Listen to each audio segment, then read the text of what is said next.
구독자 여러분 안녕하세요. 오늘도 행복한 하루를 보내고 계신지요? 아니면 지치고 위로받고 싶은 마음에 여기 유튜브를 찾아오셨을까요? 바로 평소에 제가 그러하던 말이죠. 저는 지루할 때는 이 채널에서 신명나고 재미있는 사연 영상을 틀어두고 마음이 슬프고 우울할 때는 어려운 일을 당하다가 결국은 극복해낸 감동적인 사연을 듣고 있어요. 제가 여러분께 소개해드릴 이야기는 어떤 사연이 될지 모르겠지만요. 들어주시는 청취자 여러분께 조금이나마 도움이 되었으면 하는 바람으로 시작해보겠습니다. 어린 시절 우리 엄마는 절 많이 사랑하셨지만 자꾸만 이렇게 꾸중하셨어요. 세은아, 너에게 보이는 것을 남에게 절대로 얘기해선 안 된다. 절대. 만약 제가 여러분 곁을 지나가게 된다면 그런가 보다 하고 기억이 나지 않을 만큼 딱 보면 평범한 사람입니다.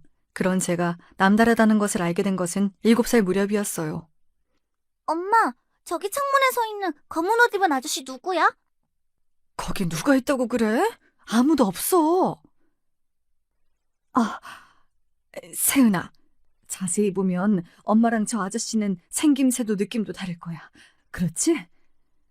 제가 손가락으로 가리킨 곳을 보신 엄마는 대수롭지 않게 넘기시려다가 불현듯 어떤 생각이 났는지 제 눈을 바라보며 진지하게 말씀했어요. 응, 뭔가 느낌도 다르고 또렷이 잘 보이진 않지만. 그래. 그런 것들은 설령 보인다 해도 못 본 척, 알아도 모르는 척 해야 돼. 또 봤더라도 절대 다른 사람에게 네가 보이는 것을 티내선 안 된다. 엄마 말 명심해. 엄마는 제가 비슷한 이야기를 할 때마다 이렇게 신신당부하셨어요. 그렇게 과민한 엄마와 달리 저는 이런 것이 특이한 줄도 모르고 지내왔죠. 옛날 우리 집에서는 마당에서 키우던 강아지 복덩이가 있었어요. 10살이던 전 처음으로 불가사의한 꿈을 꾸고 말았습니다. 꿈에서 흰 털을 지닌 복덩이는 온몸이 빨갛고 입에 이상한 검은 물체를 물고서 저를 슬프게 바라보았죠. 그런데 그날 오후 우리 복덩이는 골목길에 진입하던 차에 치여 그만 세상을 떠나고 말았습니다. 어린 저는 복덩이를 제 동생처럼 여기고 아주 예뻐했기에 그때만큼 물어본 적은 없었어요. 그 기분 나쁘고 꺼림칙한 꿈을 꿨으면 내가 목줄 잡아놓고서 집에서 못 나가게 해야 했어. 다 내 탓만 같았던 죄책감에 며칠을 울고 몸살까지 앓으며 힘들어했습니다. 이후로 다짐했어요. 내가 보고 느끼는 것을 너무 부정하지도 또 너무 믿지도 말자. 이런 내 자신이 두려워서 스스로 더 강해지기로 말이에요. 이후에는 이런 일들이 생기더라도 엄마에게조차 말하지 않았습니다. 그래서 아마 엄마는 제가 더 이상 그 이상한 존재들을 보지 않게 되었다고 믿으신 것 같아요. 그리고 나중에야 엄마가 밝힌 사실은 저를 놀랍게 만들었죠. 엄마도 어릴 때는 너와 같았어. 자칫 무속신앙의 길을 걸을 뻔했지만 지금은 아무것도 보거나 듣지 않게 되었지. 그러니까 우리 딸도 너무 걱정 말고 살다 보면 어느덧 괜찮아질 거야. 하지만 엄마의 말씀과 달리 전 큰 병까지 걸리고 말았습니다. 학교에서 체육을 하거나 어디 다친 적이 없는데 온몸이 시퍼런 멍으로 가득하고 코피를 20분 넘게 주르륵 흘리는 일이 비일비재했어요. 그러다가 어느 날 온몸에 열이 심하게 났는데 식은땀에 옷이 젖을 지경이었죠. 누가 제 머리 위에서 꽹과리를 치는 소리가 들리면서 머리가 찢어질 듯 아파졌습니다. 제 병색에 부모님은 대학병원으로 데려가셨고 그곳에서 전 급성 림프모구 백혈병 진단을 받고 말았어요. 병원에서는 이 병이 너무 갑작스럽게 왔고 지금 상태로는 완치를 장담할 수 없다고 포기하는 상황이었기에 부모님은 절망에 빠지셨습니다. 게다가 예전부터 가끔 흐릿하게 보이던 존재가 점점 뚜렷해져서 이제 사람과 구분이 어렵고 저에게 말까지 거는 것입니다. 아픈 몸보다 저에게 일어나는 이런 것들이 어린 저를 힘들게 만들었죠. 매일 무서워서 무릎을 끌어안고 이불을 덮어쓴 채로 병실에서 지냈습니다. 그러던 어느 날 저를 보러 오신 이모는 날카로운 눈매로 저를 한번 보시더니 엄마에게 이랬습니다. 언니는 알지? 얘 병원에서 치료받을 병 아니야. 그래. 처음엔 나도 백혈병인 줄로만 알았는데 아무래도 신병이 온 것 같아서 널 급히 부르게 된 거야. 우리 세은이 살려줄 수 있지? 신발 강한 너라면. 엄마는 자기 동생을 붙잡고 이렇게 절 살려달라고 애원하고 빌었습니다. 참 질기고 질기네. 언니 대신 딸한테 온 신병을 나라고 어떻게 하겠나? 그래도 내가 방법 한번 찾아볼게. 그때까지 엄마는 외가댁이 무속인이 태어나는 집안이라는 것을 숨기고 있었어요. 남편조차 처제가 이런 사람이라는 것을 까맣게 모르고 있을 만큼. 엄마는 제가 이리도 아프지 않았다면 가족들에게 끝까지 비밀로 하실 참이었죠. 그래서 무당인 이모를 본 적은 그때가 처음이었던 것 같습니다. 이모는 하얀 얼굴에 동그란 눈썹과 빨간 입술을 한 예쁜 언니 같았지만 매섭게 치켰던 그 눈이 정말 무서웠죠. 그래도 어쩐지 처음 본 이모가 낯설지 않고 친근했습니다. 며칠 뒤 이모는 엄마를 찾아오셨고 그 이후로 아빠와 엄마는 이모가 가져온 방책을 두고 옥신각신 싸우셨어요. 이모의 방책은 바로 제가 굿을 받는 것이었죠. 아빠는 굿이라니 말도 안 된다며 결사 반대하셨지만 죽어가는 딸을 살려볼 마지막 방법이라고 설득하는 엄마에게 결국 지고 마셨어요. 그렇지만 이모가 저에게 한 굿은 신을 모시는 신내림이 아니라 신내림을 막아주십사 비는 굿이었다고 합니다. 거짓말처럼 이모의 굿을 받은 뒤로 제 병은 씻은 듯 나았습니다. 병원에서는 정말 불가사의한 일이라고 어느 날 갑자기 백혈구 수치가 정상으로 돌아오고 모든 신체 반응이 정상이 되었다고 놀라워했어요. 얼마 뒤 처음으로 이모의 신당에 엄마가 찾아가서 감사의 인사를 드렸습니다. 이모는 제 얼굴을 깊은 눈동자를 드러내며 한참 보시더니 씩 웃으며 이렇게 말했어요. 내가 장군님께 빌고 또 빌었다. 네 귀문은 아직 다치지 않았고 당분간은 그런 몸으로 살아야 할 게다. 하지만 네 나이가 중년에 접어들면서 자연히 귀문 관살이 종지부를 찍게 돼. 꿋꿋하게 살다 보면 좋은 날 올 거다. 죽다 살아난 저는 이모에 대한 고마움을 느꼈고 지금까지 그 마음을 갖고 살고 있습니다. 유부녀가 된 지금도 이모와 왕래하면서 친하게 지내고 있죠. 호되게 아프고 난 뒤 제 주변 사람 대부분은 제가 이런 일을 겪을 줄도 모를 만큼 정체를 감추고 평범하게 살아갔습니다. 평범한 한국 학생처럼 공부하고 평범한 대학을 나와서 회사에 취직까지 했으니까요. 어느 토요일 낚시를 좋아하는 아버지를 따라서 경기도의 한 저수지에 놀러 갔습니다. 아빠가 3시간 넘게 한자리에서 하는 낚시에 실증이 난 저는 그 주변을 산책하고 있었죠. 그런데 한 남자가 물가 풀숲에 들어가서 무언가를 찾고 있었어요. 저는 다급히 그 남자에게 소리쳤습니다. 저기요! 그쪽으로 더 깊이 들어가지 마세요! 그 남자는 처음 보는 여자가 나서서 그리로 못 가게 막으니 이상했겠지만 무슨 이유에선지 자꾸만 그 풀숲으로 더 들어가는 겁니다. 저러다가 큰일 나겠지 싶어 급기야 제가 직접 거기로 뛰어가서 그 남자 팔을 잡았어요. 당신이 누구시길래 도대체 저한테 왜 그러는 겁니까? 그에게 뭐라고 답해야 할지 몰라서 말도 못하고 꿀묵은 벙어리 마냥 있었어요. 낚시터 주변 진흙밭은 물가와 경계가 오묘했고 자칫 빠지기 쉬운 구조라 이곳에서 익사사고가 있었다는 것을 아빠에게 들어 알고 있었거든요. 그저 알 수 없는 불길함에 일면식도 없는 이 남자를 구해야겠다는 생각밖에 없어서 저도 모르게 달려든 것입니다. 이런 저도 제 자신이 의아하고 당황스러웠죠. 어쨌든 여기는 정말 위험한 곳이니까 그만 올라가세요. 저 믿고요. 저도 놓칠 수 없는 소중한 게 떨어져서 어쩔 수가 없어요. 마음은 고맙지만 조심할 테니 걱정 말고 가던 길 가세요. 남자가 이 말을 마치고 돌아서는 순간 풍덩하고 그는 저수지물에 빠져버리고 말았습니다. 여기 사람이 빠졌어요. 도와주세요. 전 고래고래 소리쳐 사람을 찾았고 제 소리에 아빠는 낚싯대를 들고 와서 물에 빠진 남자가 잡고 나오도록 도와주셨어요. 가까스로 목숨을 건진 남자는 마신문을 토해내며 정신을 못 차리고 있었습니다. 그를 돕던 아빠는 이제 괜찮아진 남자에게 물었어요. 청년은 그 위험한 곳에서 뭐하느라 이렇게 되었어? 낚시하다가 아버지 유품인 시계를 그쪽 물에 빠뜨렸거든요. 그걸 찾아야겠다는 생각에 그만 앞뒤 없이 달려들어 이렇게 되고 말았네요. 어르신, 그리고 아가씨, 제 목숨을 구해주셔서 정말 고맙습니다. 하지만 지금 당신 손목에 시계는 그대로 있는데요? 제 말을 듣던 남자는 자기 손목을 보더니 정말 시계를 잃어버리지 않았음을 깨닫고 아연실색하고 말았습니다. 내가 뭐에 홀렸나? 술도 안 마셨는데 이게 어찌 된 일이지? 하지만 그 남자도 저도 그날 정말 뭐에 홀린 모양입니다. 이날 만난 것을 계기로 우리는 부부의 연까지 맺게 되었으니 말이죠. 아직도 남편은 우리가 처음 만난 날이 이해되지 않는다며 저에게 묻곤 합니다. 당신은 거기가 위험하다는 것을 어떻게 알고 그리도 필사적으로 날 막았던 거야? 뭐 아는 게 있었던 사람처럼 말이지. 그래서 우리가 부부의 만남이 운명인 거 아니겠어? 아빠랑 평소 자주 다녀서 그 저수지가 위험한 걸 알아서지 뭐.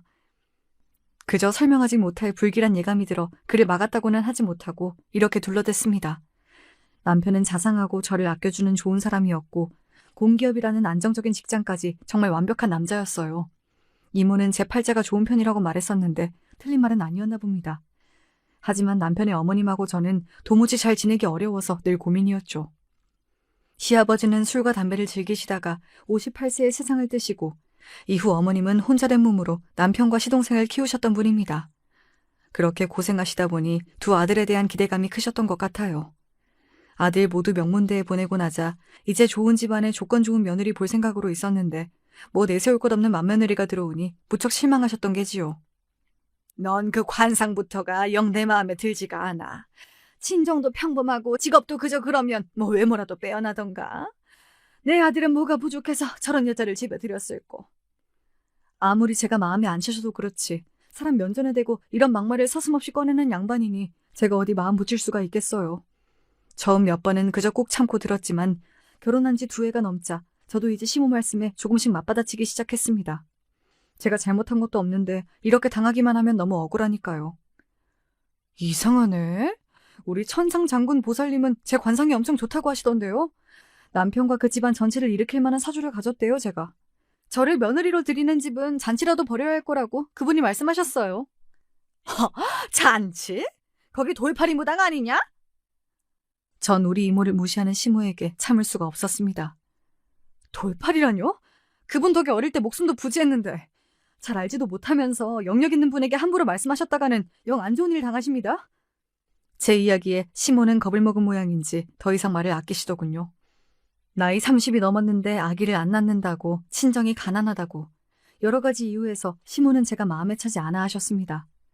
어쩌면 시모는 초장부터 제 길을 누르고 고분고분한 며느리가 되길 원하셨는지도 모르겠어요.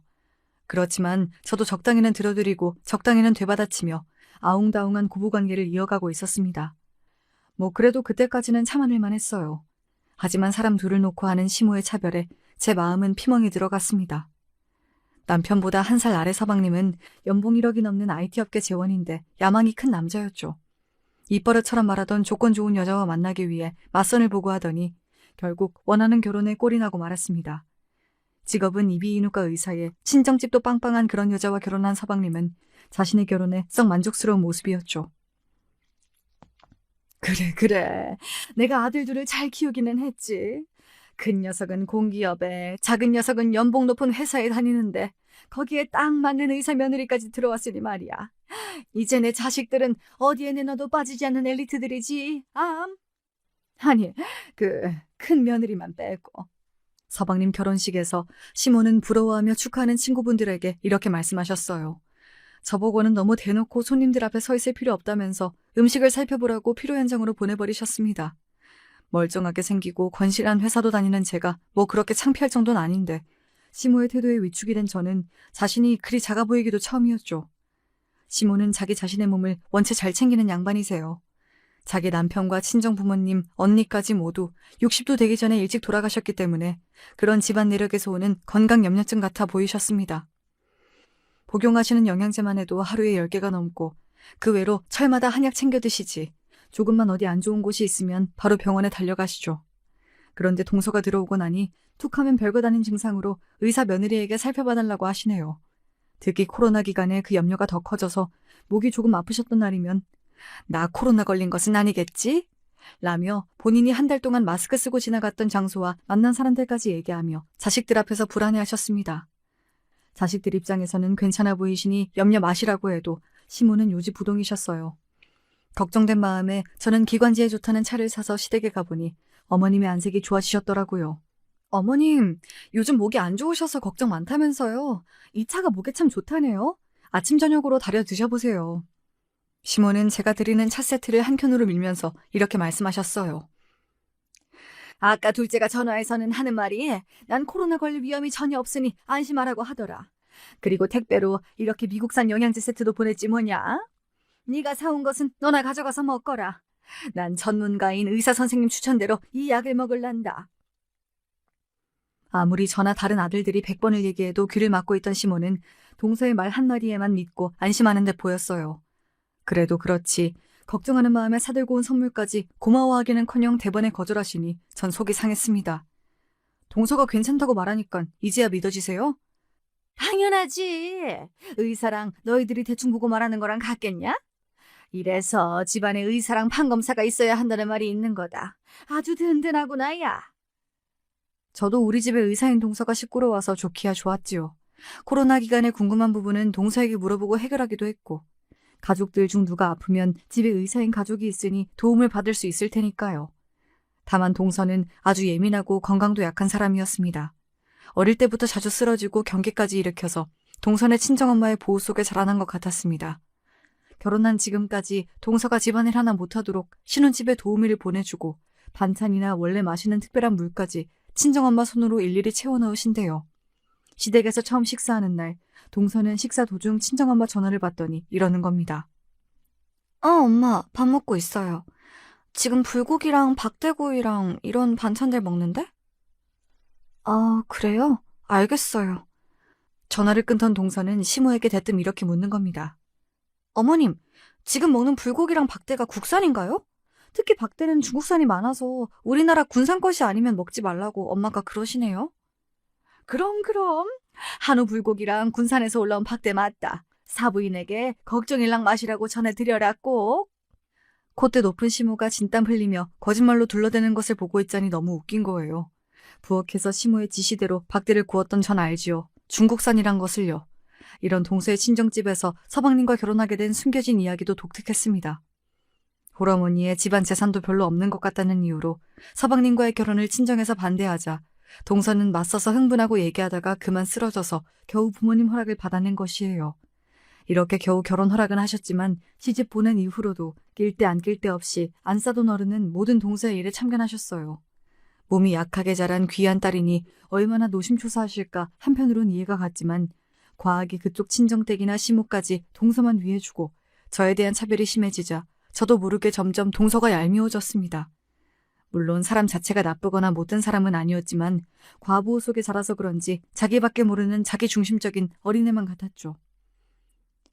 아이고, 우리 의사 며느님은 큰일 하느라 바쁘니 부엌에는 얼씬도 마라. 이렇게 당당히 집안일에서 예외로 계신 며느님이라고 해도 눈치껏 저도 도울 게 없을까요? 라고 한마디 하던가 아니면 부엌에 와서 말동무 정도는 해줄 수 있지 않나요? 동서는 거실 안마의자에 앉아서는 저와 시모가 식사 준비로 분주한 가운데 혼자 잘 놀고 있는 겁니다. 오히려 형님 저 목마른데 마실 것 없을까요? 라며 시켜 먹으니 부하가 치밀어서 퉁명스럽게 대답했어요. 여긴 우리 집도 아니고 어머님 댁인데 내가 그걸 어떻게 알아? 야야, 두 번째 냉장고에 포도랑 오렌지 주스 다 있다. 세아가 어떤 걸로 갖다 주랴? 전 오렌지 주스요. 시모는 바로 오렌지 주스 한 잔을 따라서 동서 앞에 대령했는데 주스에 입도 대기 전에 동서는 이러고 묻는 겁니다. 이거 100% 유기농 주스 맞나요? 전 첨가물이 가득한 시중에 파는 것은 절대 입에 대지 않거든요. 당황한 시모는 괜히 저에게 큰 소리를 치곤 해요. 아무리 아끼는 며느리라지만 이 상황에 민망해진 시모는 괜히 만만한 저에게 분풀이하는 거죠. 야, 넌 네 동서 취향도 모르고 올 때 그런 거 좀 사오지 그랬냐? 얼른 마트 가서 네 동서가 좋아할 만한 것으로 사와라. 아주 고급으로, 어? 저는 하다하다 이렇게 동서의 주스 심부름까지 해야 했습니다. 돌아와 보니 동서는 먼저 식탁에 앉아서 시모가 차려주는 반찬들을 보고만 있었어요. 그리고 다른 사람들 것은 빼놓고 딱 자기 숟가락 젓가락만 놓고 가만히 있더군요. 이런 여자가 제 유일한 동서로 들어오다니 시댁만 있으면 저 정말 답답해 죽을 것 같았죠. 그러다가 제 감정이 폭발한 것은 어느 추석 명절의 일이었습니다. 모두가 둘러앉은 식탁에 시모는 주로 동서가 좋아하는 반찬들 위주로 거기에 아들들이 좋아하는 게장이랑 갈비찜은 있었지만 제가 좋아하는 호박전 따위는 하나 없더군요. 여기까진 그래도 괜찮았지만 보기만 해도 구역질이 올라오는 토랑국까지 올리셨어요. 추석 때는 의뢰 먹는 음식이지만요. 전 옛날 토랑국에 대한 나쁜 기억으로 이런 증상이 있다고 몇 번이나 어머님께 강조해드렸습니다. 하지만 동서가 토랑국을 잘 먹는다는 이유로 시모는 자주 이 국을 해서 내놓으시더라고요. 어머님, 전 토랑국 냄새만 맡아도 속이 울렁거리는 거 아시면서 매번 제 국은 부엌에 갖다 놓고 올게요. 아, 형님은 토랑국을 잘 못 드시는구나. 대신 여긴 다른 반찬 많으니까 국은 안 드시면 되겠어요. 형님이 먹든 말든 신경 쓰지 않고 자기 혼자 맛있게 국을 먹고 있는 꼴이 얄미웠습니다.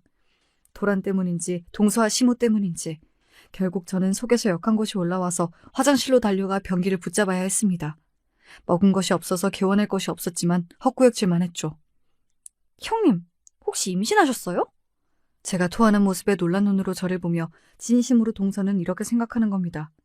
의사를 할 정도로 똑똑한 사람이 진짜 몰라서 묻는 건지 아니면 모르는 척 고도의 여우짓을 하는 건지 헷갈리기까지 했어요.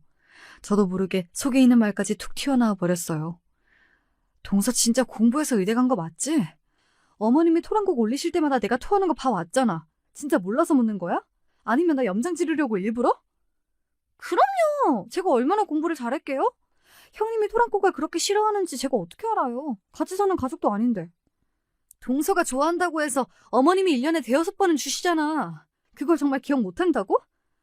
아이고, 별것도 아닌 일로다 큰 소리 나게 하지 마라. 형님이 돼가지고선 속 좁겠으리. 그리 토란이 싫으면 네 밥 들고 다른 데로 가서 먹던가. 그러자 듣고 있던 시모가 끼어들어 굳이 동서 편을 들었죠. 너무 서러운 마음이 들어 함께 있기 싫어서 혼자 거실에 가서 맨밥만 들고 먹었죠. 남편은 반찬 몇 개랑 자기 밥그릇 들고 제 옆에 와서 같이 있었습니다. 여보, 여기 당신이 좋아하는 반찬이랑 같이 먹어. 우리 엄마 진짜 너무하신다, 그렇지? 나중에 엄마 생일상에는 제일 싫어하시는 꼬막 올려서 복수해버리자. 그래도 내 남편밖에 없구나 싶네요. 눈물이 찔끔 나올 것처럼 서러웠는데 우리 남편 덕에 웃고 넘어갔습니다. 그런데 우리 동서는 몸이 약하고 잘 놀라는 것 말고도 남들과는 다른 점이 있었지요. 갑자기 경기를 일으키듯이 놀라서 덜덜 떤다던가 헛소리를 할 때가 있었거든요. 평소에는 얼마나 자주인지 몰라도 시댁에서 그런 동서의 모습을 몇 번인가 목격했습니다.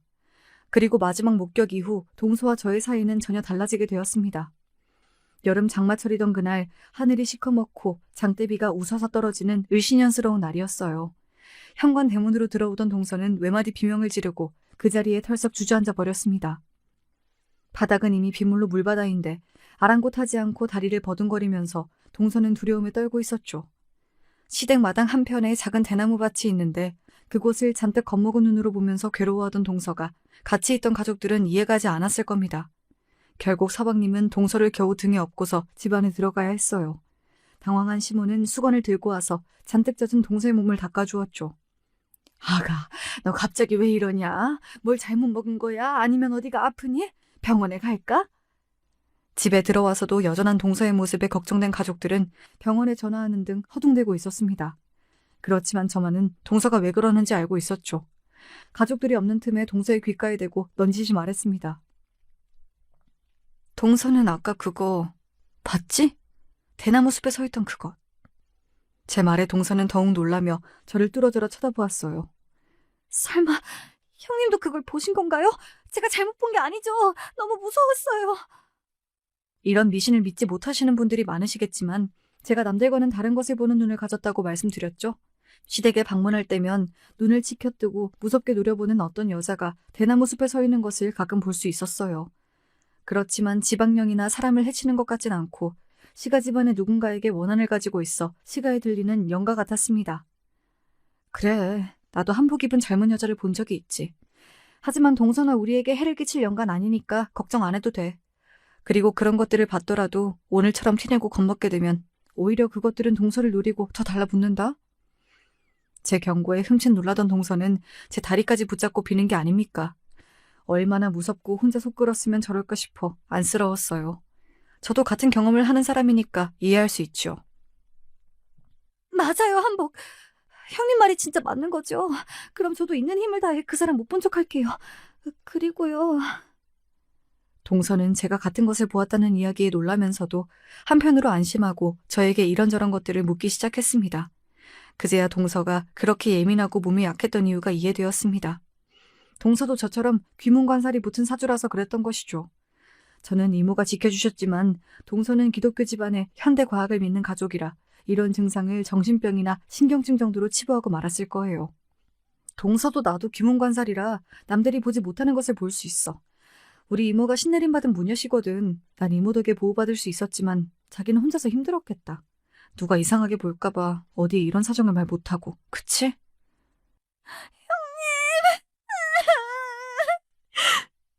동서는 그간의 서름이 복받쳤는지 저를 안고 엉엉 울기 시작했습니다.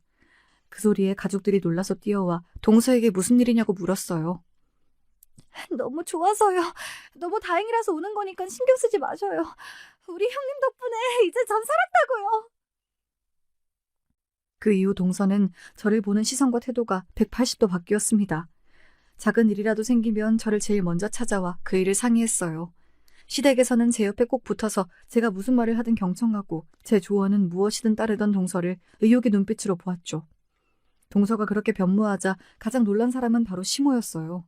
시댁에서 여왕은 동서, 그리고 그 측근에서 온갖 좋은 것을 받으며 딸랑거리는 사람이 시모였거든요.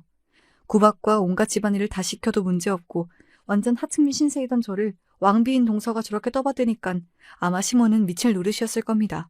제가 무슨 말만 해도 네 형님 하고 똥으로 매주를 쓰라고 해도 따를 기세였지요. 그래서 시모가 원래 하듯 저에게 잔소리하면 동서는 무조건 제 편을 들었습니다.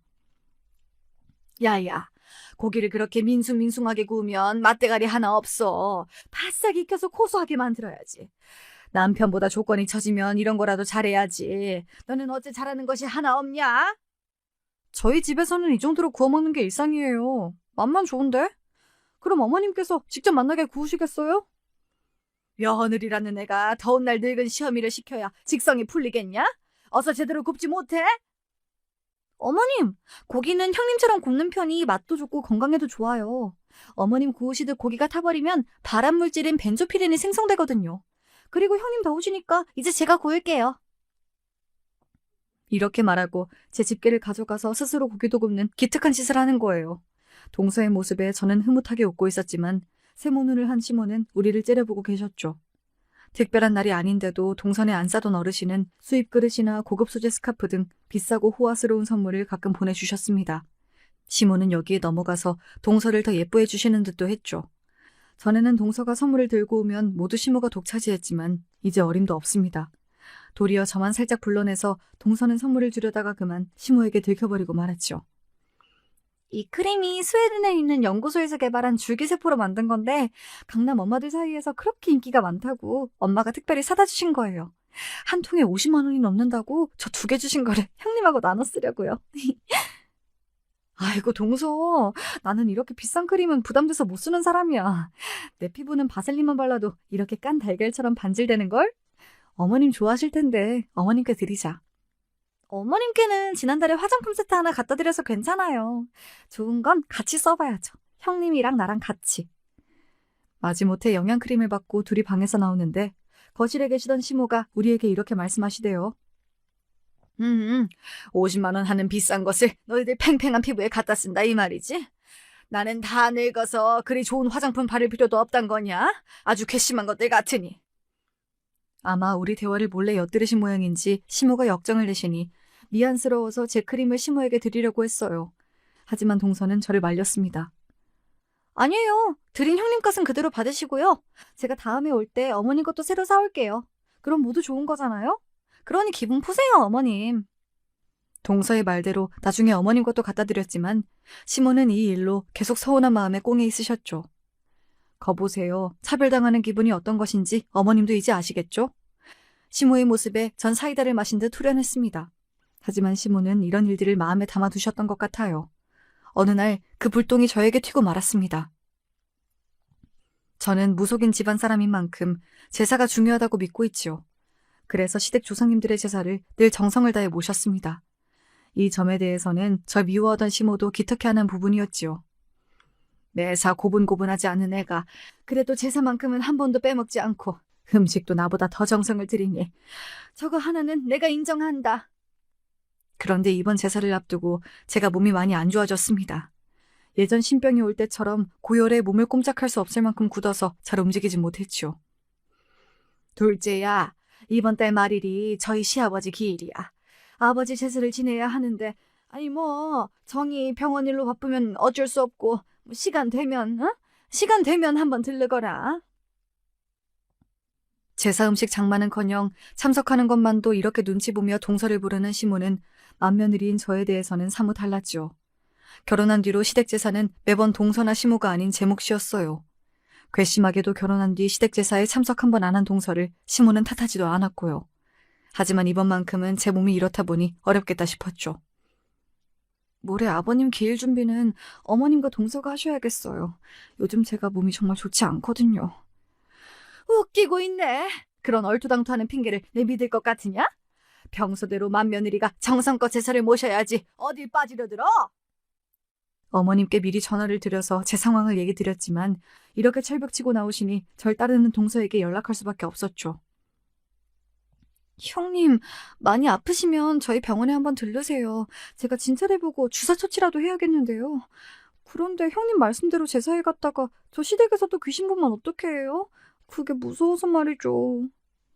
조상님 영을 잘 모시고 제사밥도 잘 챙겨드려야 자손들이 복을 받지. 동선 알잖아.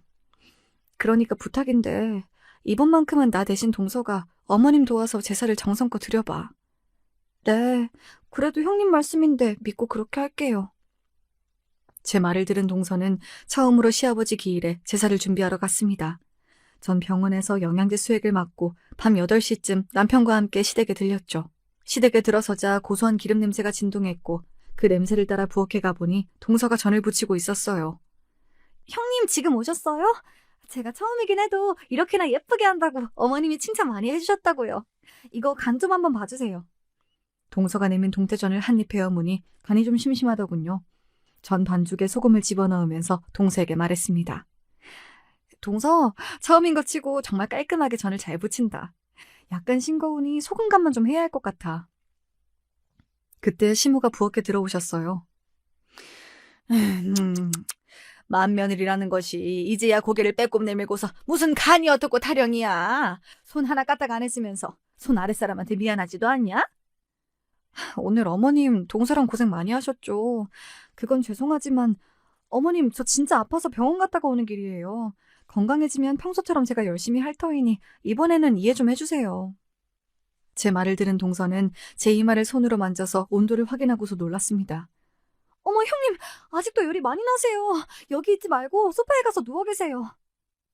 그동안 시모는 자기가 애지중지하며 잘 보이고 싶은 동서가 제 편으로 돌아선 것이 못마땅한 마당에 며느리 둘이서 저렇게 사이좋은 모습을 보니 심사가 뒤틀리셨는지 소리를 지르는 겁니다. 열은 무슨 열! 네가 것이 뭐라고 내 의사 며느리한테 전을 부치라 마라 해? 당장 여기 있는 전 다 네가 해. 둘째는 고생했으니 그만 방에 들어가 쉬어라. 시모는 거칠게 동서의 손에 있던 뒤집개를 빼서 제 손에 쥐어주었습니다.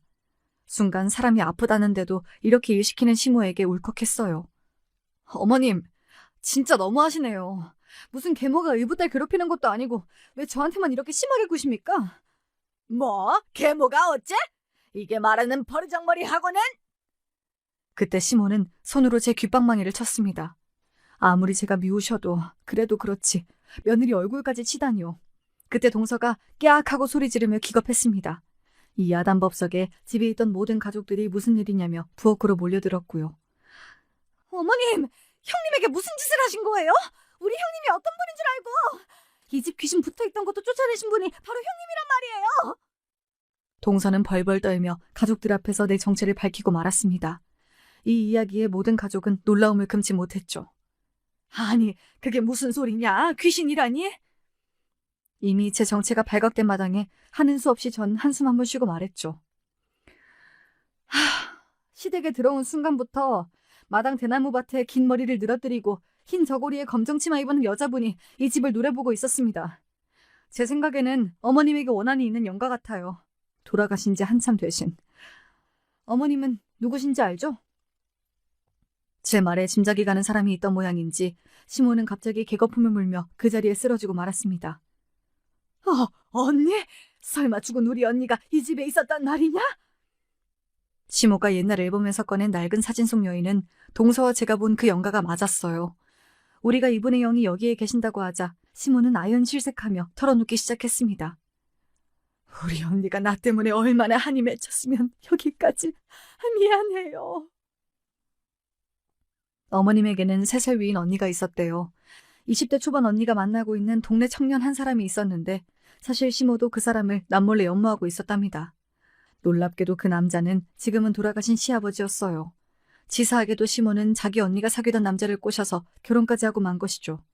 실연당한 언니는 자기 동생의 남편으로 되어버린 애인을 볼 자신이 없어서 부모님이 소개해준 연마을 남자랑 금세 결혼하고 나가버렸답니다. 그런데 하필 결혼한 언니의 남자는 술독에 빠져서 자기 마누 하나 패는 그런 하찮은 놈이었던 거죠. 이유도 없이 매질당하고 사랑하는 남자와 친동생에게 배신당한 심정을 감당하지 못한 채 그만 시모의 언니분은 스스로 목숨을 끊으셨던 겁니다. 그 한으로 아마 승천하지 못하고 시모가 사는 곳을 따라다닌 것 같아요. 그분 한이 많으셨던 것 같습니다. 저희 이모님이 장군님을 모시는 무녀인데 얼마 전 제 부탁으로 그 혼백을 잘 달래드렸어요. 그래서 지금은 이 집에 안 계시니 염려 마십시오. 그런 일이 있는 줄도 모르고 난 첫째 널 자식처럼 대접도 못해줬는데 정말로 고맙구나. 시모는 눈물까지 흘리며 저에게 미안해하고 고마워하셨습니다. 동서를 제외한 가족 모두, 심지어 우리 남편까지 제 정체를 알고 나자 그 이후 저의 위상은 영딴판이 되더군요. 남다르다는 것을 꼭꼭 감추고만 살았는데 이렇게 좋은 일도 있는지 미처 몰랐어요. 이제 저는 시모에게 구박당하는 천덕꾸러기 며느리 신세에서 벗어나게 되었습니다. 요즘 어머님은 더 이상 저에게 일을 강요하고 막대하는 태도를 하지 않으세요. 오히려 제 눈치를 엄청 살피고는 하시죠. 불과 얼마 전 제 뺨을 올리신 분이 맞는가 신기할 정도라니까요. 예, 혹시 요즘도 우리 언니 영이 붙어 다니냐? 요새 내 어깨랑 등이 너무 아프구나. 그분은 어머님을 그렇게 괴롭힐 요량으로 있는 분은 아니셨어요.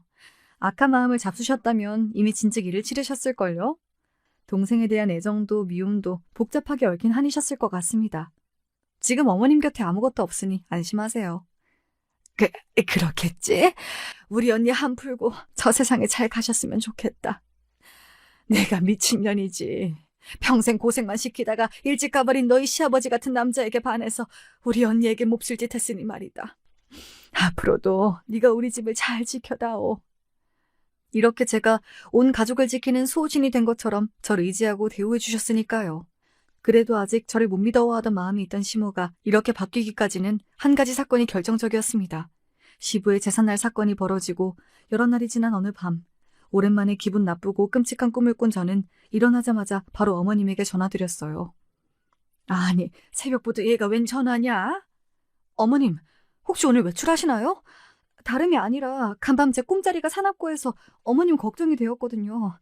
오늘 불길하니까 아무래도 집에만 계시는 것이 좋겠어요. 얘가 갑자기 무슨 꿈 타령이야. 우리 모임에서 꽃놀이 가기로 했어. 이따가 아침 9시에 관광버스 타러 나가야 한다. 제 꿈에 대해 자세히 설명드릴 순 없었지만 분명 시모에게 나쁜 일이 생길 것만 같아서 전 절실하게 다시 부탁드렸어요. 이러쿵저러쿵 자세히 설명은 못 드려요. 어쨌든 제 말 한 번만 믿고 제발 오늘은 집에 계세요.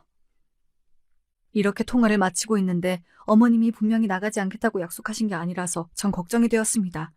남편을 출근 준비시키고 전 회사에 좀 늦겠다는 연락을 드리고 나서 곧장 시댁으로 갔어요.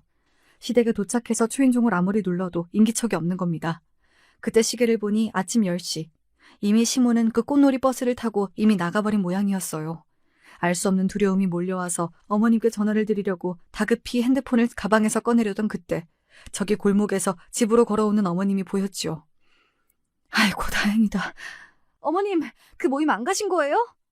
장을 보셨는지 시장 바구니를 들고 오시던 어머님은 놀란 눈으로 저를 보셨지요. 아니, 네가 출근도 안 하고 왜 여기 와 있어? 어머님께서 나가셨을까 봐 걱정돼서 말이죠. 다행히 집에 계셨군요. 그래, 네가 괜히 재수없는 소리를 새벽부터 해서는 찜찜해서 어디 갈 수가 있어야 말이지. 아침거리 사러 잠깐 슈퍼에 다녀왔다. 그런데 너 이 땀이 뭐니? 젊은 애가 왜 이렇게 식은 땀을 흘려? 손수건으로 땀을 닦으려던 그때 시모의 핸드폰이 울렸습니다. 여보셔? 아, 성우 엄마. 아이고, 나는 오늘 꽃놀이 못 갔어요. 뭐 말 못할 사정이 생겨서. 그런데 성우 엄마랑 모임 사람들 모두 잘 가고 있지요? 어쩐 일인지 통화하시던 어머님 얼굴은 점점 굳어가고 있었습니다. 전화로 무슨 소리를 들으셨던지 입을 탁 벌리고 놀란 시모는 저에게 물어보셨죠. 어떻게 이런 일이 다 있을 수 있단 말이냐? 너 설마 이걸 다 알고서 날 못 가게 그리 막았던 게냐? 제가 무슨 무녀처럼 정확히 일어날 일을 예측하고 그런 사람은 못 됩니다. 그저 불길한 예감이 들 때는 매사 조심하고 주변 사람들에게 경계시키는 것이 고작이죠. 그래서 이렇게 그 예감이 맞아떨어지면 저조차 소름이 돋곤 합니다. 어머님이 통화하신 분은 오늘 꽃놀이에 갈 예정이었지만 갑작스러운 배탈로 일정을 취소하고 집에 계셨대요. 그런데 그 모임에 가신 친한 분이 방금 놀라운 일을 전해준 것입니다. 어머님도 같이 타고 갈 예정이었던 버스가 그만 도로에 미끄러져서 사고가 나버렸다는 것입니다. 그래서 버스에 타고 계시던 분들은 급히 병원으로 이송되고 있다고요. 다행히 큰 인명사고는 없었지만 연세 있는 분들이라 골절과 타박상 등 중경상을 입으셔서 한동안 고생하셨다고 나중에 들었어요. 솔직히 말하자면 전 귀문이 닫혀서 정상인과 같아진 지 시간이 좀 흘렀습니다. 그렇지만 이 일 이후로 우리 가족들, 특히 시모는 저를 어느 점집 보살님 모시듯 대해주세요. 거기에 대고 어머님, 저는 이제 신기가 없어진 지 오래됩니다. 라고 솔직히 털어놓을 필요는 없잖아요. 다시 예전 식모 취급하던 시모는 다시 겪고 싶지 않으니까요. 별일도 아닌데 일상적인 행동조차 시모는 자꾸만 저에게 하나하나 물어보시곤 하세요. 우리 며느리 잘 지내고 있니? 내 조만간 김장한 김치랑 네가 좋아하는 수육 싸들고 갈게. 오늘 내 약속이 저기 북쪽 방향 의정부에 있어요. 혹시 뭐 그쪽에 안 좋은 일이 있다거나 뭐 그런 건 없겠지? 북쪽이라? 네, 별다른 일은 없으실 테지만요. 버스나 차가 많이 다니는 길은 피하시고 가급적 지하철 타고 다니세요. 지하철 계단 오르내리실 때 조심하시면 좋겠어요. 오냐 오냐, 네가 말한 대로만 하고 다니마. 고맙다. 저는 그저 어머님 안심시켜드리면서 일반적인 주의 당부 말씀을 드린 것뿐인데 어머님은 또 이 말을 철석같이 믿고 따라주세요.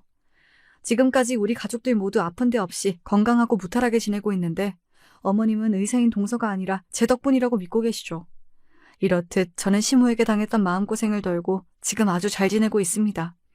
다만 제가 가진 고민 하나로 요즘 들어 마음이 복잡해요. 나이가 33살인 저는 아직까지 자식이 없습니다.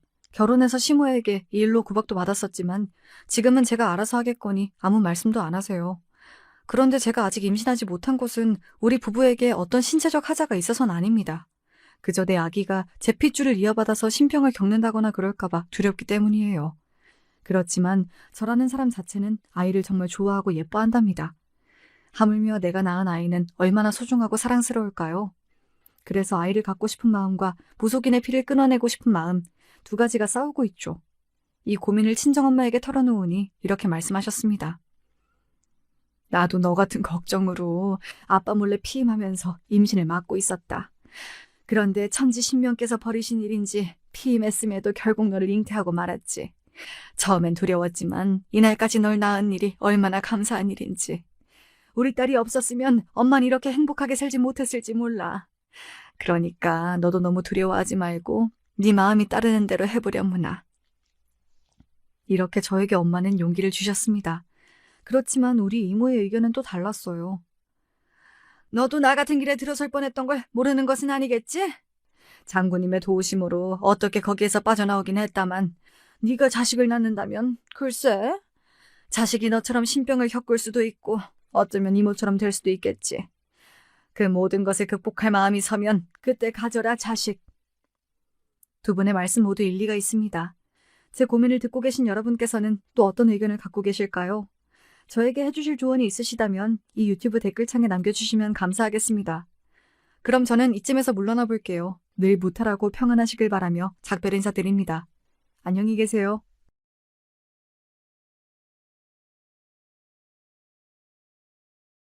안녕하세요. 시간이 날 때마다 사연을 한 편씩 틀어놓는 구독자인데요. 이번엔 제 이야기를 한번 직접 신청해 보게 됐습니다. 여러분 중에서 착하다는 단어를 모르는 분은 안 계시겠죠. 착하다의 사전적 의미는 언행이나 마음씨가 곱고 바르며 상냥하다는 뜻입니다. 그러나 저에게 있어서 착하단 것은 제 고집을 피우지 않고 저 스스로를 낮추고 양보하는 것이었어요. 그런 식으로 착하게 구는 것이 좋은 세상, 부드러운 사회를 만들어가는 것이라고 생각을 하는 사람이 바로 저였습니다. 웬만하면 남한테 싫은 소리 같은 건 안 하면서 살았고요. 웬만하면 남의 요구를 거절하기보단 들어주는 편이었고, 웬만하면 남에게 상처가 될 것 같은 말은 입 안으로만 꾸역꾸역 삼키고 지내왔었습니다. 제가 대단히 유별난 어린 시절을 보낸 건 아니었어요. 특징이라고 한다면 어렸을 적에 외할머니 댁에서 2년 살았던 것, 그리고 동생만 셋 딸린 집안의 장녀라는 것 정도가 있겠습니다. 그 외에는 특징도 없고 평범했어요. 집안에 적당히 돈이 없었고 전 적당히 공부를 못했으며 적당히 일을 잘해서 아등바등 살아온 바였죠. 뭐든지 적당히, 그리고 그 안에 착하게 이렇게 살아왔던 저는 결혼을 하고 나서도 저만의 그런 생각들을 지키며 살았습니다. 착하고 좋은 아내가 되고 싶었어요. 그런데 그런 생각을 하면서 지내다 보니 어떻게 됐던 줄 아시나요? 저에게 착한 며느리라는 압박감이 주어졌습니다. 일례로는 결혼하고 나서 3개월 정도가 됐을 때 일화가 있었습니다. 남씨가 엄마다. 엄마 지금 옥진이 이모하고 같이 밖에서 노는 중인데 너희 집에 가려고 하거든. 남편이 제 옆에서 전화를 받자마자 저를 난감한 눈빛으로 쳐다봤어요. 통화 소리를 들은 저도 이미 난감해져 있었죠. 옥진이 이모라고 일컬어진 분은 시어머니의 오랜 벗이었습니다. 그래서 남편에겐 친 이모와도 같은 분이셨고 저 또한 그분을 알고 있었습니다. 하지만 알고 있다 뿐이지 좋으신 분인지 어떠신 분인지 그런 건 전혀 겪어보지 않아 몰랐고 제 입장에선 어색하고 불편한 상대였어요. 그런데 대뜸 저희 집으로 오고 계신다니 솔직히 달갑진 않았어요. 이제 해 떨어지려고 하는데 그럼 오셔서 저녁 같이 드시면 되겠네요. 좋지. 저녁 먹고 거기서 뒹굴거리다가 하룻밤 자고 일어나면 딱이겠어. 옥진이 이모가 김치찌개 없으면 밥 안 먹는 거 우리 남식이 잘 알지? 김치찌개만 맛있게 돼도 괜찮으니까 딴 건 신경 쓰지 말라고 남식이 네가 네 처한테 말을 잘 해놔. 남편이 어색하게 웃는 동안 처인 저는 속으로 한숨이 나왔죠. 김치찌개에 별로 자신도 없었고 옥진이 이모라는 분이 아무리 집안의 대소사까지 함께 하시는 분이라지만 대뜸 사전 예고도 없이 이렇게 오셔서 하룻밤까지 묵고 가신다는 게 마음이 불편했어요. 오시기로 작정을 하신 것 같은데 말릴 수도 없고 여기까지 일단 오시고 나면 하룻밤 주무시고 가시는 걸 막을 수도 없을 테고 그런 상황에서 제가 남편에게 기껏 한 말은 이것이었습니다. 여보, 이모님 오시면 잠자리 불편 느끼실 텐데 어떡하지? 어머님만 오시는 거면 괜찮은데 손님용 매트리스가 너무 아담하잖아. 베개도 부족하고. 저의 작은 속삭임을 듣고서 남편은 큰 목소리로 전화기에 대고 말을 했죠. 엄마, 수정이가 그러는데 이모 오시면 불편하게 주무셔서 안 된대. 잠자리가 불편하실 거라는데? 그래도 괜찮으셔? 왜 하필 얘기 전달을 그런 식으로 한단 말입니까? 남편은 본인도 괜히 두 사람의 깜짝 방문이 달갑지 않았던 터라 제가 꺼낸 내용은 핑계거리 삼게 돼서 좋았던 모양이지만 전 초조해졌어요. 그래서 제가 욕을 먹으면 어쩌나 싶어서요. 에이, 남씨가 그런 건 신경 안 써도 돼. 너 옥진이 이모가 해외여행 가서도 땅바닥에서 잘만 잔 사람인 거 몰라? 그냥 누울 자리만 있으면 만사 오케이야. 걱정 말고 우리 곧 갈 테니까 준비나 대충 해둬. 시어머니께선 명랑하게 대답하셨고 저희 부부는 이제 잠자코 시선 교환이나 하면서 집안을 급하게 청소하는 수밖에 없었습니다. 특히 저는 부엌에 가서 식재료를 살펴보느라 여념이 없어졌죠. 기왕이면 착한 며느리가 되어서 사랑받고 싶단 마음이었죠. 그래서 제가 그냥 불편한 상황을 감수하는 게 도리어 결국은 가장 편한 길일 거라고 믿었습니다. 집에 도착하신 시어머니께서 툴툴거리셨을 때도 참하게 굴었어요. 예. 네가 우리 아들한테 옥진이 이모하고 나하고 둘이 안 왔으면 좋겠다고 그렇게 말했니? 아니에요, 어머니. 갑자기 오신다고 해서 놀랐을 뿐이죠. 잠자리 불편하실까 봐 걱정됐던 거지. 두 분 오시는 게 싫은 건 아니었어요. 부디 말만 그렇게 하는 게 아니라 그게 진심이길 빈다. 근데 저녁 반찬은 김치찌개가 전부야. 집에 있는 거 대충대충 꺼냈구만. 시어미 정도는 별 손님도 아니다 이거지? 메뉴가 어쩜 이렇게 단출해? 그게 있는 재료가 얼마 없어서요. 마침 내일 장 보러 가려고 했던 참이라 오늘은 냉장고가 좀 비었어요. 그래서 있는 걸로만 차렸습니다. 다음에 오시면 더 맛있는 걸로 차려드릴게요. 내일 보려던 장, 오늘 보면 어디가 덧났을까?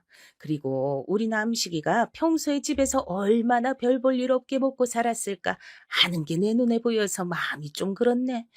금쪽 같은 아들내미 장가 보내놨더니 집에서 밥도 제대로 못 먹고 사는구나. 아휴, 내가 이럴까봐 진작 여기 와서 살림살이 들쑤셔 놓을까 싶다가도 아직 신혼이니까 알아서 살림 꾸리고 밥 해먹고 이러고 살고 있으랍시고 내가 그냥 뒀었는데 괜히 그랬다 싶다. 역시 어른이 참견을 해야 제대로 돌아가는구나. 간장도 이게 뭐야. 꼴랑 진간장 하나 두고 산다. 우리 남식이가 국간장 맛을 얼마나 좋아하는데. 시어머니께서 부엌을 기웃거리시며 타박하셨을 때 저는 제가 미흡한 게 많았다고 생각하면서 반성이나 하고 있었습니다. 차려진 게 별로라서 많이 안 먹을 것 같다고 하셨으면서 막상 식사가 시작되자 한 그릇 뚝딱 해치우시더라고요. 그럴 수밖에 없으셨겠죠. 김치찌개에 계란말이, 김까지 밥도둑 조합이었으니까요. 잘 드셔놓고도 남편 안 볼 때 저한테 오셔서 음식은 가짓수가 중요하다 이런 말씀을 어찌나 귀따갑게 하시던지요. 우리는 그냥 거실에서 대충 TV나 보다가 즐겁게 시간 보내고 자면 된다. 너희들 어서 방에 들어가서 자라. 주무실 때도 그렇게 호탕한 말씀을 하시더니만 아침이 되자 저한테 오셔서 밤새 등이 아파 죽는 줄 알았다는 소리를 어찌나 하시던지 제가 죄인이 된 것 같았습니다. 남편 앞에선 딱히 안 그러셨어요. 근데 저한테 따로 오만 소리를 다 하시니까 제가 정말 심란했습니다. 어머님, 제가 다음엔 더 잘해드릴게요. 이번에 신경 못 써드려서 죄송합니다. 그래. 다음에 어떻게 하나? 어디 한번 보자. 그리고 너 앞으로 우리 남식이 밥 좀 잘 챙겨줘라. 결혼하고 나서 오히려 볼 사람 불쌍하게도 쏙 빠진 걸 보니까 내가 마음이 아파서 네가 도무지 곱게 안 보인다. 넌 오히려 낯빛이 좋아졌잖아. 제가요? 화장품을 바꿨는데 제 피부에 잘 맞나 보네요. 사실 제가 바빠서 더 못 챙겨 먹었는데 저 아무튼 밥 차리는 거 신경 써서 잘 지내겠습니다. 예쁘게 봐주세요. 예뻐야 예쁘게 봐주지. 일단 너 하는 거 봐서. 헤헤 웃으면서 고개를 꼬박 숙여 보였던 그때 제 자신에게 저도 묻고 싶어요. 대체 뭘 예쁘게 봐달라고 그렇게나 저 자세로 굴었던 걸까요? 전 미움받고 싶지 않기도 했지만 저로 인해서 시댁이 서운한 기분을 느끼게 되는 것 자체가 싫었던 듯 싶어요. 그렇게 되는 게 싫어서 제가 귀찮고 힘들고 피곤하더라도 감수하면서 지내는 게 낫다고 여겼습니다. 불편함을 참지 않고 사는 건 왕이나 가능한 일이라고 생각했어요. 예, 너 혹시 집에 굴소스라는 거 있니? 내가 뭐 좀 하려고 하는데 그게 꼭 들어가야 한다고 하더구나. 근데 나는 그런 소스들이 영 느끼해서 집에 안 사다 놓거든. 그래서 딱 한 번만 쓸 양만 있으면 좋겠는데. 네, 어머님, 굴소스요? 있어요. 종류도 두 가지 있는데요. 혹시 모르니까 두 개 다 가지고 가볼까요? 그래, 잘 됐네. 없다고 하면 사서 들고 오라고 시킬 참이었는데 그거 들고 와라. 이왕이면 오전에 일찍 오면 좋고 여기 와서 요리하는 것 좀 네가 도와주고 그래라. 네, 그럴게요. 부지런히 준비해서 가겠습니다, 어머니. 시어머니께서 찾으시는 게 저한테 있다는 것만으로도 뿌듯해서 그걸 챙겨서 시댁으로 부지런히 발걸음을 했던 모습이 그 시기에 저였습니다. 시어머니께서는 지인분들과 교류가 활발하신 분이었어요. 당신의 친척들과도 교류를 꾸준히 이어가셨으니 인맥 관리는 기본적으로 신경 써서 해오신 분이라고 할 수 있었습니다. 저는 인간관계를 깊고 좁게 사귀는 스타일이었기 때문에 종종 시간 맞는 지인분들과 여행도 가시고 이런저런 맛집도 다니시며 서로의 집에 초대를 하며 노시는 시어머니의 모습이 신기하면서도 어딘가 멋져 보인다고 생각을 했던 것 같아요. 좋게 보였다는 것이죠. 시댁에 가면 시어머니께서 지인분과 통화하시는 광경을 자주 봤고요. 심지어는 시댁으로 놀러온 지인분들과 마주쳐서 인사를 나누는 일도 있었습니다. 우리 며느리가 얘가 기본적으로 좀 맹해서 그렇지 착한 편이야. 부엌 일에 손이 워낙 굼떠서 그렇지 요리도 영 못하는 솜씨는 아니고 그래서 현재까지의 평가는 그럭저럭 쓸만하다거나 할까? 저를 겨냥하며 당신의 지인분들께 그런 소리를 하시는 걸 들은 적이 있었어요. 그때 저는 부엌에서 과일을 깎던 중이었고 시어머니께선 지인 두 분과 거실에 상을 펴놓고 차를 드시는 중이었습니다. 며느리를 고분고분한 인물로다가 잘 들였네. 좋겠다. 나는 며느리가 큰 년이고 작은 년이고 싸가지가 없어서 볼 때마다 화병 날 것 같아. 마음 같아선 확 둘 다 이혼시키고 싶은데 울 아들들 이혼남 만들 순 없으니까 참는 거야. 저런 그러길래 내가 그것들 기어오르지 못하게 초장에 단속 좀 하라 그랬잖아. 내 말 안 듣고 살더니 결국 그렇게 되네. 아유, 몰라. 그냥 짜증나. 원래 며느리가 시어머니 눈치 보고 머리 숙이고 사는 게 정상 아니야? 나도 그렇게 살았는데. 그것들은 왜 그렇게 대가리가 빳빳한지 모르겠어. 그런 의미에서 난 자기가 너무너무 부럽다. 배 아파서 부럽단 말 하기 싫은데 안 할 수가 없어. 나도 자기처럼 편하게 부려먹는 며느리 있었으면 좋았을 텐데. 아이고 참. 내가 표현이 좀 그랬니? 아니, 맞는 말 했네. 편하게 부려먹는 중 맞아. 근데 아직 멀었어. 갈 길이 구만리야. 나도 며느리 교육에 한참 더 바쁠 것 같아. 세상 일 중에서 어디 거저 얻는 게 하나라도 있어? 전부 다 노력하고 계획을 세운 다음에 얻어지는 것들이지. 내가 그래서 우리 며느리한테 앞으로 계속 부엌 일을 빡세게 시키려고 하잖아. 반찬을 사다 먹는다, 어쩐다 하면서 식은빵 떠는 젊은 것들이 오죽 지천에 널렸어야지. 우리 아들한테 그런 거 먹는 결혼 생활을 난 절대로 하게 할 생각이 없어. 이 기분을 뭐라고 설명해야 할지 모르겠는데 왠지 모욕을 당한 것만은 확실한 것 같은 그런 기분이 들어서 머리가 어지러운 통에 과일 접시를 얼른 내가지 못하고 잠시 싱크대에 몸을 기대고 서 있었습니다.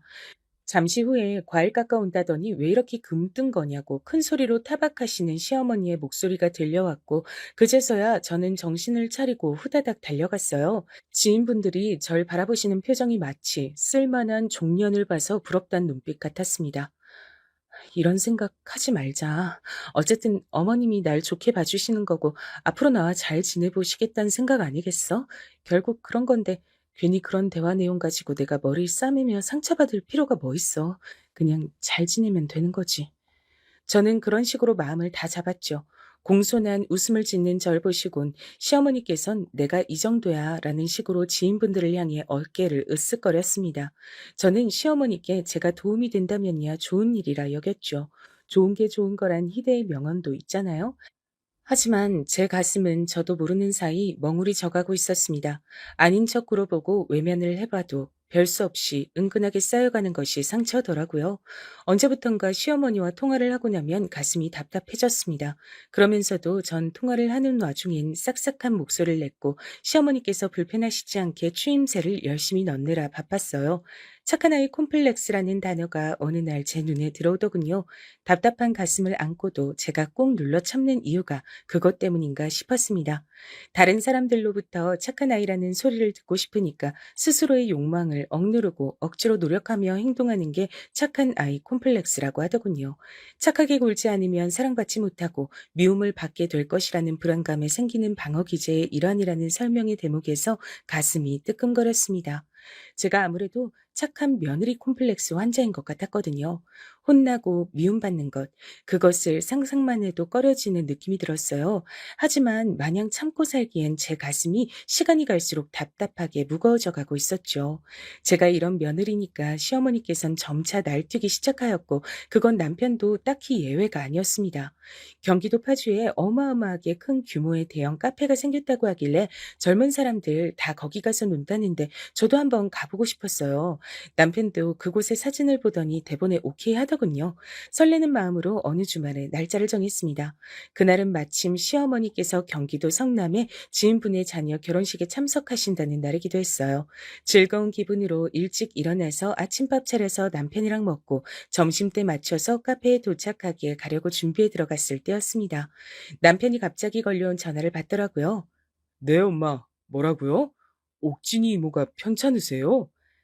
딱 그 소리를 듣는데 예감이 안 좋더라고요. 아니나 다를까 전화를 끊고 남편이 하는 소리가 본인이 시어머니 오늘 결혼식장까지 모셔다 드려야 할 것 같다 그랬습니다. 엄마가 원래 옥진이 이모네하고 결혼식 같이 참석하려고 하셨잖아. 이모네 큰딸이 모셔다 드린다 그래서 근데 아침부터 갑자기 이모가 편찮으시다네. 그래서 그 집 따님이 못 모셔다 드리게 된 거야? 어머님은 자기한테 부탁을 하신 거고? 그래, 알았어. 뭔 상황인진 알겠는데, 그러면 나는 2주 동안 오늘만 기다렸는데. 어쩔 수 없지.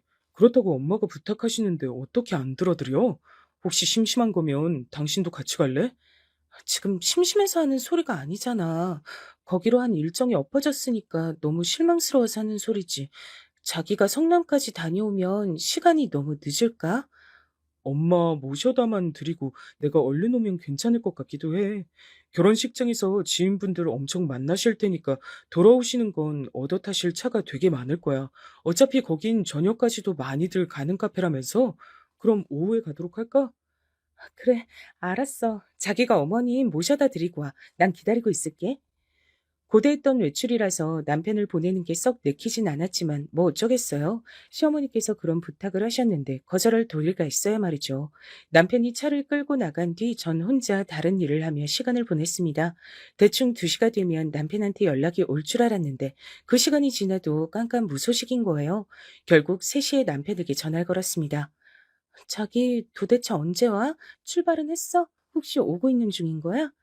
아, 그게 나도 엄마 내려다 놓고 바로 가려고 했는데 굳이 나보고 결혼식 다 보고 가야 한다고 엄마가 자꾸 그러셔서 결혼식 다 보고 밥 먹고 그러고 나서 엄마 아시는 분들한테 다 인사드리고 하다 보니까 이 시간이 됐네.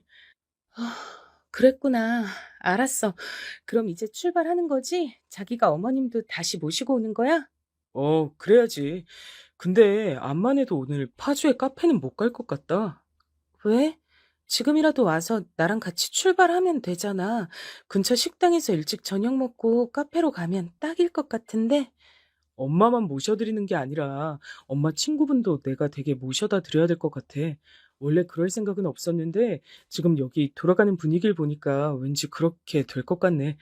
차도 많이 막히는데 굳이 오늘 파주 가지 말자. 엄마가 오늘 끝까지 나보고 에스코트 해달라고 하셔.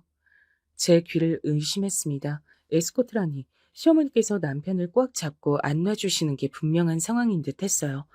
누가 누굴 욕하겠나요? 저부터도 시어머니 눈치 보면서 전전긍긍하며 지냈는데 남편한테 뭐라고 하기도 애매해서 그냥 알겠다 그랬습니다. 냉장고에 있는 반찬들 꺼내서 계란 후라이 하나에다가 밥을 비벼 먹는데 고추장을 많이 넣었음에도 제 답답한 가슴이 안 풀리더라고요. 오히려 점점 더 꽉 막히는 것 같았어요. 오늘 일정에 설레서 가진 준비를 했던 제 모습이 우스웠죠. 엄마가 오늘 재밌으셨나 봐. 많이 웃으시는 거 보니까 나도 좋더라. 솔직히 귀찮은 마음으로 움직인 거였는데 엄마 기분 좋으신 거 보니까 내가 고생하길 잘했다 싶어. 집으로 온 남편은 그런 소리만 실컷 주절거렸습니다. 그 안에 전 안 들어있었어요. 그제서야 저는 남편이 빈말이나마 절 향해 미안해라는 소리를 안 했다는 걸 깨달았죠. 전 당연하게 사과를 안 받는 존재가 된 듯 했어요. 결혼하고 나서 얼마 안 됐을 때까지만 해도 분명 남편은 자기 시댁의 일 앞에서 제 눈치를 조금씩 살폈습니다. 그랬던 모습을 제가 몇 번 봤기에 기억하고 있었어요. 그런데 언제부턴가 안 그러더라고요.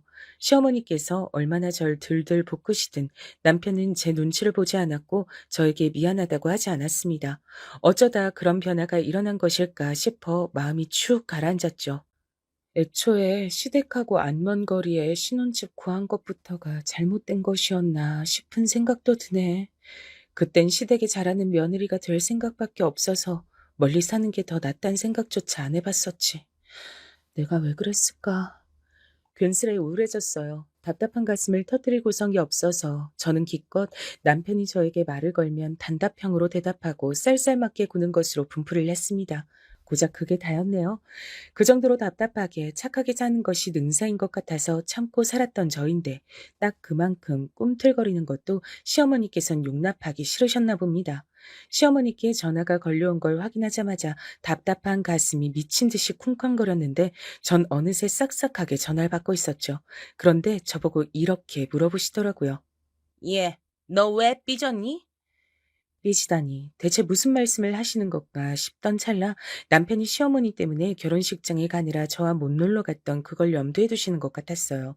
남편이 글쎄 시어머니께 입을 털었다는 걸 알 수 있었죠. 네? 어머님, 제가 그럴 일이 없는데요. 안 삐졌음 너 왜 남식이한테 요새 태도가 불손하니? 그래도 되는 거야? 불손하다는 표현에 제 눈썹이 꿈틀거렸습니다. 남편이 위, 제가 아래라는 전제가 깔려있는 표현이었으니까요. 기분이 나빴지만 저는 또 헤헤 웃으면서 아니라고 말씀드렸어요. 아니에요. 뭔가 오해를 하신 모양이에요. 제가 요새 컨디션이 좀 안 좋았는데 그것 때문일까요? 예, 속 좁게 시리 삐지지 마라. 그러고 살지 마. 그러고 설마 삐졌다 하더라도 밥은 옳게 차려줘야 될 거 아니야. 그게 네 의무고 할 일인데 왜 제대로 안 지켜? 내가 꼭 찾아가야겠니? 찾아가서 직접 그 정신머리 교육시켜줘야겠어? 아니요. 제가 알아서 잘하겠습니다. 염려하시게 만들어드려 죄송합니다. 그래. 알아들었을 거라고 믿어도 되겠지? 내가 그때 결혼식 가서 만나는 사람한테마다 네 자랑을 얼마나 했던지 모른다. 근데 네가 나를 실망시키려고 드는 것 같아서 약간 서운해질 뻔했어. 네? 어머님께서 제 자랑을요? 제, 제가 내세울 구석이 없는데. 요리 잘하고 손끝 야무지고 아주 참하다 그랬지? 벼랑간 저는 고작 그런 것에도 기분이 조금 풀려서 시어머니께 감사한 마음마저 들었습니다. 절 좋게 봐주시고 또 제 자랑을 하셨다는 것이 왜 그렇게 뿌듯하던지요. 지금 생각하면 어처구니가 없을 따름이네요. 근데 거기서 다들 하는 소리가 아들만 운전기사로 부려먹고 며느리는 안 불렸다고 하면서 나보고 신세대 시어머니라서 다르긴 다르다며 내가 며느리 편하게 해주는 세련된 시어머니라나 뭐라나 요즘 젊은이들하고 통할 법한 젊은 사고방식을 가졌다나 뭐라나 하여간에 엄청들 떠들더만 나 원참 비행기도 정도껏 태워야지 듣는 사람 낯간지럽게 안 그러니? 그래 놓고서 시어머니께선 당신의 자랑으로 마무리를 지으셨죠. 거기다 대고 제가 뭐라고 말씀을 드리겠어요. 다들 시어머니의 좋은 부분을 알아보고 그런 소리를 한 것 같다고 알랑방귀나 또 끼어드리는 수밖에 없었죠. 시어머니께서 저보고 삐지지 말라며 직고를 날리셨으니 제가 얄미운 남편에게 계속 건조하게 굴 순 없는 일이었습니다. 일단 밥을 신경 써서 차려줬더니 표정이 풀어지더라고요. 시어머니고 남편이고 희한하게 밥에 집착하는 것 같았어요. 밥 좀 차려주고 말을 길게 대답했더니 남편은 우쭐하는 반응을 보였습니다. 그럼 그렇지 라는 반응 같아서 기분은 별로였으나 해집고 싶지 않아서 저는 가만히 있었어요. 하지만 저의 이런 답답한 면모에 제대로 된 균열을 일으키는 일이 그로부터 얼마 지나지 않아 발생했습니다. 제가 길을 가다가 넘어져서 양 손목이 시큰시큰할 때였어요. 넘어지니까 반사적으로 팔을 뻗어 바닥을 짚다가 그렇게 된 거였죠. 많이 아픈 건 아니라 병원엔 안 갔는데 시큰거리니까 신경이 쓰여서 손목을 조심하고 있었건만 이런 전화가 걸려온 거예요. 예, 김장은 해야지. 언제 오겠단 말이 없네. 내일 11시까지 와라. 시어머니의 목소리를 듣자마자 당혹스러워서 별다른 대꾸도 못 해버렸어요. 남편한테 물어봤죠. 김장하자고 하시는데 이거 어떻게 된 일이냐고요. 왜냐면 제가 손목이 안 좋은 상태였으니까요.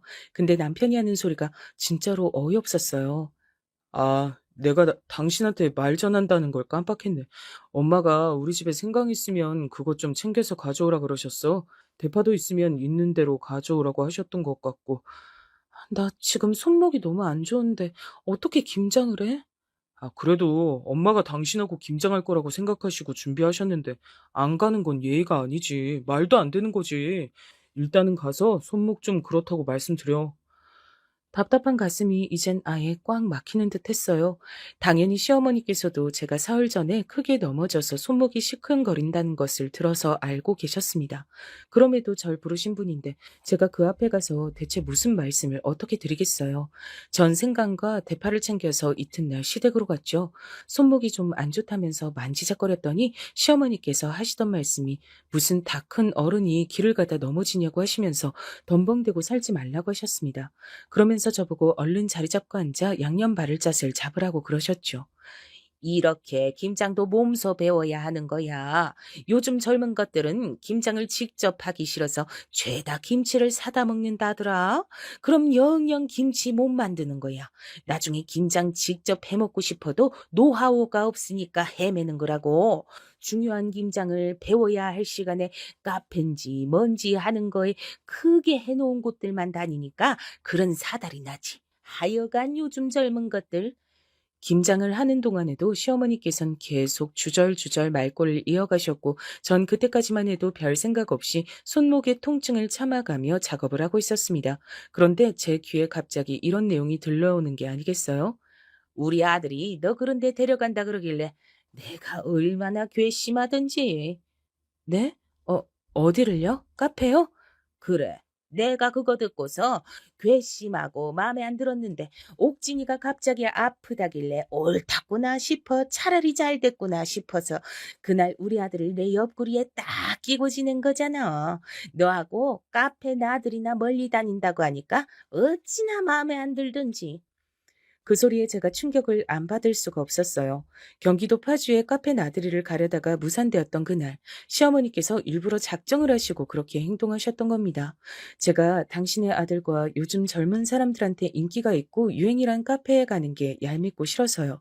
전 그간 인내하고 참으며 시어머니께 무조건 잘해드리려고만 애를 썼는데 시어머니께선 고작 그런 것에도 절 못마땅해 하신다는 걸 알게 됐으니 무척 허무했습니다.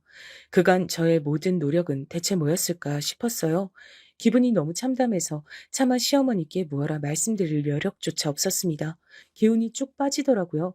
손목도 아픈데 끝도 없이 김장을 하고 있는 제 신세도 웃었어요.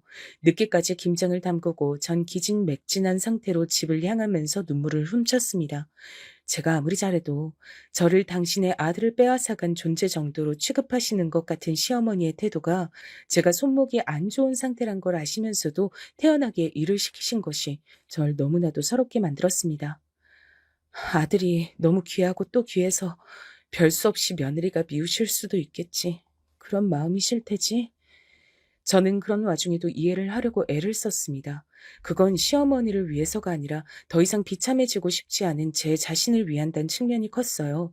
남편은 저에게 괜찮냐고 물어보지 않았고 다만 김장김치 맛있게 됐냐고 물어본 게 다였습니다. 손목보다도 가슴이 아프더라고요. 그런 와중 이튿날 정형외과에 가다가 우연히 친구를 마주친 겁니다. 제가 인간관계가 좁아서 친구가 몇 안 되기 때문에 무척 반가웠고 서로 시간이 괜찮아서 커피 한 잔을 하기로 했죠. 저보고 손목은 왜 아픈 건지 그리고 안색은 왜 그렇게 나쁜 건지 친구가 물어봤는데 제가 그 물음 하나에도 눈시울이 시큼해졌습니다. 절 살펴봐주는 질문 하나에도 눈물이 차오를 만큼 제가 많이 약해진 상태였나 보더라고요. 놀란 친구는 저에게 사정을 캐물었고 전 어렵사리 무거운 입을 열었습니다. 그러자 다 듣고 난 친구가 열받아서 미치겠다며 테이블을 주먹으로 콱 내리치더니 저에게 의외의 소감을 밝혀왔어요. 시어머니보다 남편이 더 얄밉고 싫단 겁니다. 내 얘기 하나 해줄까?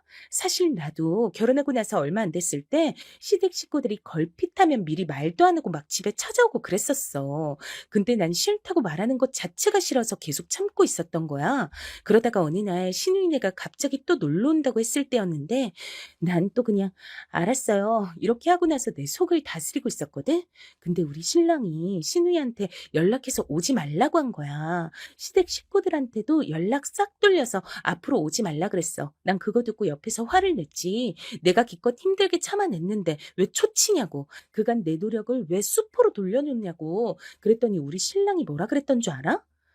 글쎄, 짐작이 안 가. 너한테 뭐라 그랬는데? 자기 식구들 서운할까봐 참고 지내는 게 바보 같대. 내가 바보 같아 보인다 그랬어. 그리고 자기가 사랑하는 여자가 바보 같아 보이는 걸 좋아할 남자는 세상에 아무도 없을 거래.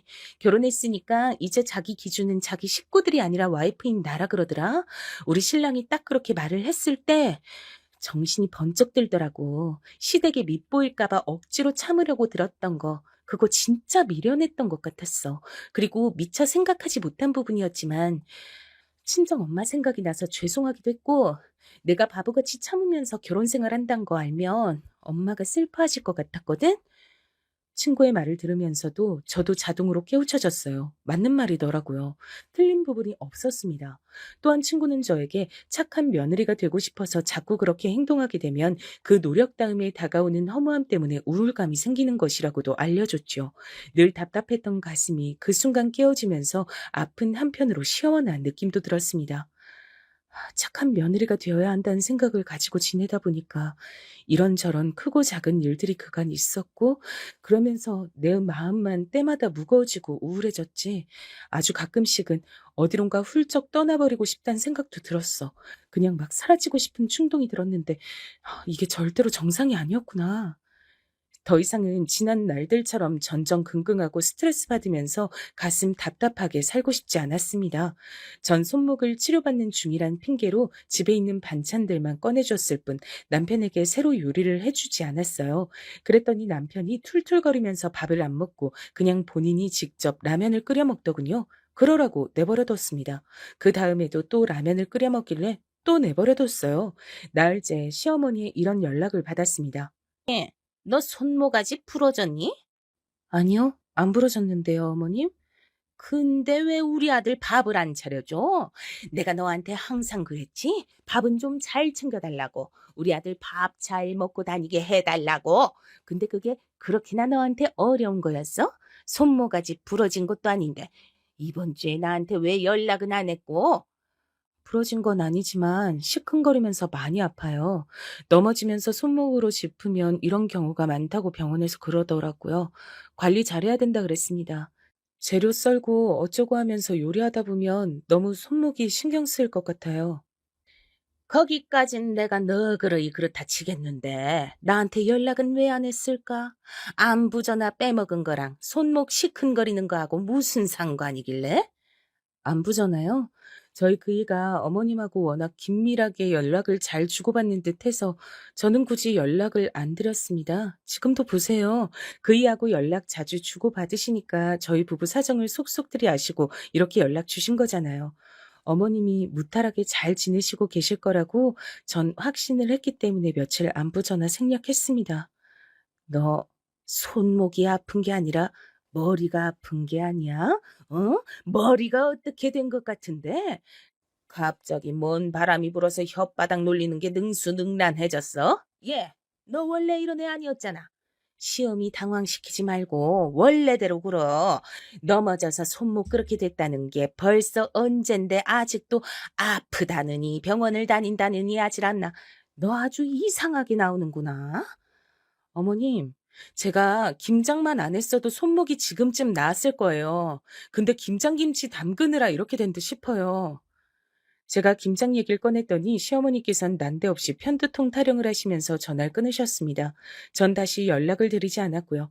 그러자 그날 밤부터 남편이 제 눈치를 살살 보는 게 느껴졌어요. 삐진 채로 있다가 자기 모친한테 다 일러바치면 그걸로 다 해결될 줄 알았는데 제가 여전히 손목이나 조심하면서 냉담하게 있으니까 이게 아닌데 싶은 반응이었습니다. 제 눈치를 살피면서 갑자기 샤워를 하는 김에 화장실 청소를 하고 나오더라고요. 안 하던 짓을 자청해서 했습니다. 그리고 다시 며칠 뒤 시어머니께서 저에게 먼저 연락을 주셨어요. 전 전화가 걸려오는 것을 보자마자 가슴이 또 뻐근하게 답답해져 왔죠. 아무래도 저에게 또 잔소리를 날리실 예감이 들었기 때문이에요. 하지만 그게 아니었습니다. 예, 생각해보니까 우리 아들이 이번엔 잘못했다. 손목 아프단 사람이 옆에 있는데 돌봐주진 못할 망정 혼자 그렇게 뻗대고 있었다니. 네가 서운했겠어. 아프면 별게 다 서운한 법인데 안 그러니? 네? 그렇죠. 좀 서운하긴 했는데요. 많이 그렇진 않았어요. 의외의 소리를 듣고 나니까 제가 당황해서 저도 모르게 그런 식으로 답을 하고 말았습니다. 스스로를 낮추는 게 습관이 돼 있다 보니까 그런 식으로 말이 나가더라고요. 그렇지만 어쨌든 시어머니께서 저에게 남편이 아닌 제 편을 들어주시며 말씀하시는 건 처음 있는 일이었기 때문에 솔직하게 전 기뻤습니다. 과장을 보탰다면 약간은 감동을 받기까지 했어요. 일회성이 아니라 시어머니께서는 그 다음에도 또 그 다음에도 저를 낮잡아 보시는 언행을 하지 않으셨어요. 그래서 제가 또 바보같이 방심을 하고 마음이 풀어져 버렸습니다. 제 안에서 다시 스멀스멀 착한 며느리병이 고개를 들고 있었으며 아무리 시어머니께서 너무하신 분이라도 그렇지 제가 며느리 된 도리로서 너무 시건방지게 나왔던 거 아닌가 하는 반성까지 했습니다. 따박따박 말대꾸하는 거나 따지고 드는 거 그건 사실 어차피 제 성격에 안 맞기도 했어요.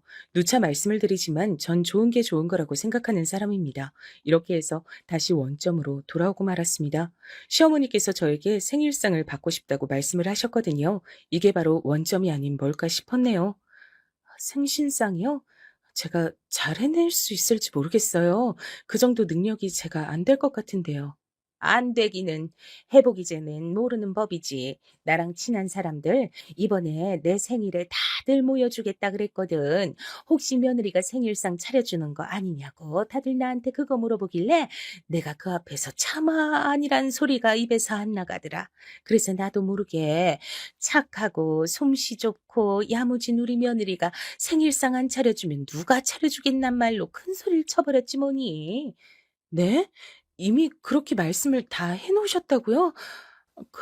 그러면 제가 어떻게든 해볼게요. 그래, 예, 생일상이란 게 뭐 별거니? 다른 며느리들이 자기 시어머니 생신상 차릴 때 어떻게 하는지 그런 거 주변에 물어볼 때 있으면 물어보고 인터넷에 찾아서 나오는 거 있으면 그런 거나 좀 참고하고 그렇게 해서 간단하게 차리면 돼.